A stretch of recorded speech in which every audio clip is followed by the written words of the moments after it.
ಒಂದು ಸಲ ಇಬ್ಬರು ದಂಪತಿಗಳು ಶಿವನಿಗೋಸ್ಕರ ತಪಸ್ ಮಾಡ್ತಾ ಇರ್ತಾರೆ. ಇದನ್ನು ಹೇಗಾದರೂ ಮಾಡಿ ಹಾಳು ಮಾಡಬೇಕು ಅಂತ ಇಂದ್ರದೇವರು ಆವಿನ ರೂಪನ ಪಡ್ಕೊಂಡು ಆ ಹೆಣ್ಣಿಗೆ ಕಚ್ಚಿ ಸಾಯಿಸ್ತಾರೆ. ಉಳಿದಿರೋಂಥ ವ್ಯಕ್ತಿ ಬ್ರಹ್ಮನಿಗೋಸ್ಕರ ಘೋರ ತಪಸ್ ಮಾಡ್ತಾರೆ. ಆಗ ಬ್ರಹ್ಮ ಪ್ರತ್ಯಕ್ಷ ಆದಮೇಲೆ ಏನು ವರ ಬೇಕು ಅಂತ ಕೇಳಿದಾಗ ದೇವಾನುದೇವತೆಗಳ ವಿರುದ್ಧ ಸೇಡು ತೀರಿಸ್ಕೊಳ್ಳೋದಕ್ಕೋಸ್ಕರ ಒಂದು ಮಗನ್ನ ಕರುಣಿಸು ಅಂತ ಕೇಳ್ಕೊಳ್ತಾರೆ.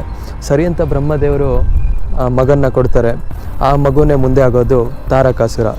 ಮುಂದೆ ಈ ತಾರಕಾಸುರ ದೊಡ್ಡವನಾಗಿ ಅವನು ಕೂಡ ಬ್ರಹ್ಮನಿಗೋಸ್ಕರ ಘೋರ ತಪಸ್ಸನ್ನು ಮಾಡ್ತಾನೆ. ಆಗ ಬ್ರಹ್ಮ ಪ್ರತ್ಯಕ್ಷವಾಗಿ ಕೇಳ್ತಾರೆ, ಏನು ಬೇಕು ಭಕ್ತ ನಿನಗೆ ಅಂತ.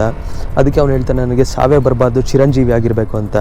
ಇದು ಸಾಧ್ಯ ಇಲ್ಲ, ಬೇರೆ ಏನಾದರೂ ವರ ಕೇಳು ಅಂತ ಹೇಳಿದಾಗ, ಈ ಜಗತ್ತಲ್ಲಿ ಯಾವುದೇ ಪ್ರಾಣಿ ಪಕ್ಷಿಯಿಂದ ನನಗೆ ಸಾವು ಬರಬಾರ್ದು, ಶಿವನ 7 ವರ್ಷದ ಪುತ್ರನಿಂದ ಮಾತ್ರ ನನಗೆ ಸಾವು ಬರಬೇಕು ಅಂತ ಕೇಳ್ಕೊಳ್ತಾನೆ.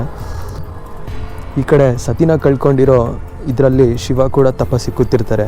ಅವರು ಇನ್ನೊಂದು ಮದುವೆ ಆಗಿ ಅವ್ರ ಮಗು ಬಂದು ಸಾಯಿಸೋದಂತೂ ದೂರದ ಮಾತು ಅಂತ ಅವನು ಅಂದ್ಕೊಂಡಿರ್ತಾನೆ.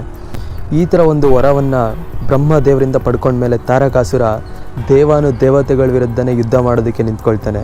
ಆ ಯುದ್ಧ ಯಾವ ರೀತಿ ಭೀಕರವಾಗಿತ್ತು ಅಂತ ಹೇಳಿದ್ರೆ, ಇಂದ್ರದೇವರು ದೇವಲೋಕವನ್ನೇ ಬಿಟ್ಟು ಓಡೋಗ್ತಾರೆ.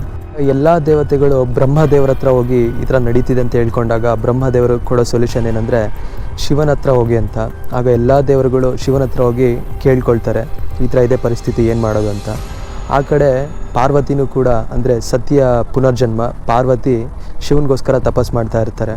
ಕೊನೆಗೆ ಆ ತಪಸ್ಸಿಗೆ ಪ್ರಸನ್ನ ಆಗಿ ಶಿವ ಪಾರ್ವತಿನ ಮದುವೆ ಆಗ್ತಾರೆ. ಆಗ ಹುಟ್ಟೋದೇ ಕಾರ್ತಿಕೇಯ, ಅಂದರೆ ನಾವೆಲ್ಲರೂ ಕರೆಯುವಂಥ ಸುಬ್ರಹ್ಮಣ್ಯ ಸ್ವಾಮಿ ದೇವರು. ಕೊನೆಗೆ ಷಣ್ಮುಖ 7 ವರ್ಷ ಇದ್ದಾಗ ಈ ತಾರಕಾಸುರನ್ನ ವಧೆ ಮಾಡಿ, ಅಂದರೆ ಸಾಯಿಸ್ಬಿಟ್ಟು ದೇವಾನುದೇವತೆಗಳು ನೆಮ್ಮದಿಯಾಗಿರೋ ಥರ ನೋಡ್ಕೊಳ್ತಾರೆ. ಇದು ಬಂದು ಷಣ್ಮುಖನ ಜನ್ಮ ರಹಸ್ಯ.